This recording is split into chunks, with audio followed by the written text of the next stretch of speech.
New data out from public policy polling. They asked the American people how do they feel about the new jihadist threat in Iraq in the form of ISIS, and what would they do about it? So the exact wording of the question is, quote, in order to deal with the crisis in Iraq, do you support or oppose sending combat troops to Iraq? So, very simple, very straightforward question. It's been all over the news, the gravity of the situation, that ISIS is a group that's even worse than Al-Qaeda. They're jihadists, and they're going towards Baghdad. And holy shit, the entire country might fall. Are you ready for the numbers? 74% of the American people oppose sending troops. Just 16% are in favor of sending troops. Even 57% of Republicans say don't go in. Goddamn. Now, again, you have to understand something, man. This is given the fact that ISIS is marching towards Baghdad and Iraq may become a pure failed state if jihadists take it over. Even given those facts, the American people go, yeah, none of our business. We don't give a fuck. Look, the debate is over as far as I'm concerned. The American people are committed non-interventionists. Okay, we're totally war-weary. Of course, given enough propaganda and enough time, you could whip up that, fervor for war again. But the default position, the baseline position of the American people is, well, let's not use the American military unless we're about to be attacked and it's basically imminent danger and we use the military for self-defense.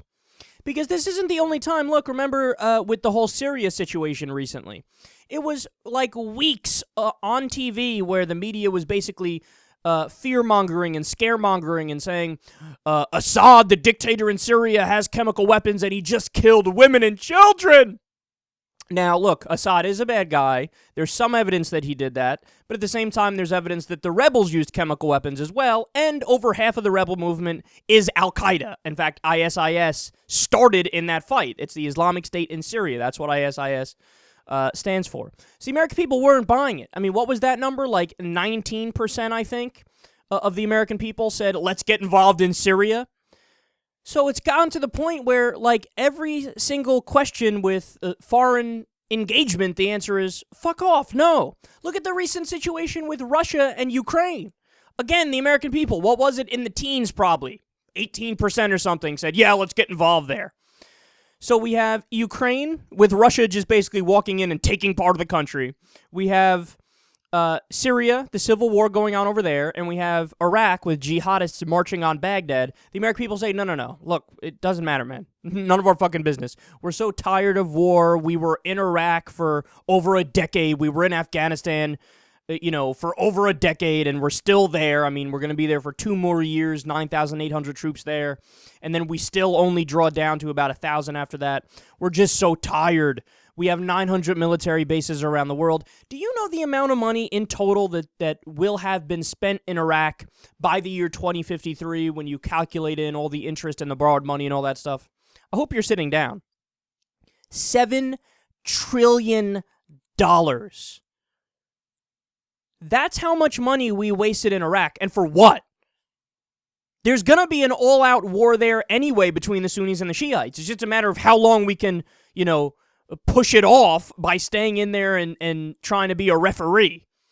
It just doesn't make any sense, man. And how much of that money went directly into the pockets of Raytheon and Boeing and KBR and Halliburton and all these different defense contractors? I mean, we have Abrams tanks sitting in the middle of the Nevada desert right now collecting dust. When the military said we don't need any more tanks, Congress passed a bill giving more funding to these different companies to make tanks. And then they just sit in the desert in Nevada. Why? Because of the military-industrial complex. So we're so tired of war. We're so tired of wasting so much money to make things go kaplooey overseas and drop bombs and missiles and build tanks and F-22s. It's such a waste of money. We're tired of it. Meanwhile, Detroit is falling apart right now. We have income inequality at record levels in the United States. Our healthcare system is still fucked up in many different ways. I mean, there's so many things. We could invest that money at home. Our infrastructure has a grade of D, according to the Civil Society of Engineers, which does a report every few years. So there's so many things we could do with that money, but we're just wasting it. And the American people now, we've hit a point where even given overwhelming facts that maybe we should intervene and do like quick drone strikes real fast and go in and out, right? Even now, the American people are like, no, we don't even care. Fuck that. Not interested.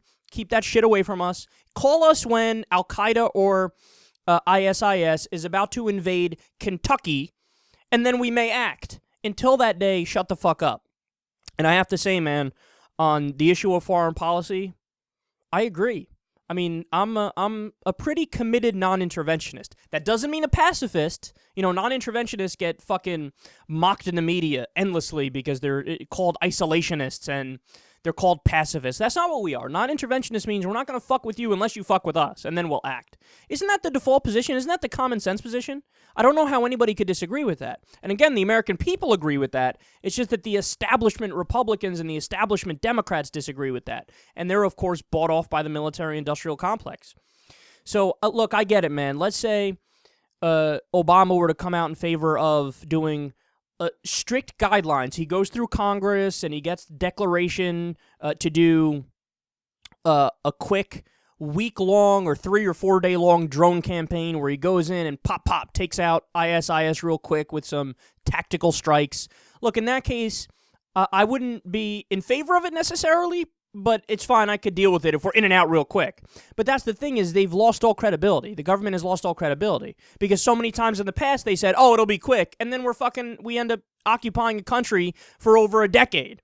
So we don't trust you for a reason. You know, so if you actually do want to take action, I say it's best to go through the UN and go through the official channels or go through NATO and do it that way, an international effort, as opposed to us just going, you know, being the John Wayne of the world and saying, oh, we'll be the policeman and we'll take care of everything. Yeah, but every time we did that in the past, we just fucking made it worse. So we should stop doing it, and the American people are right.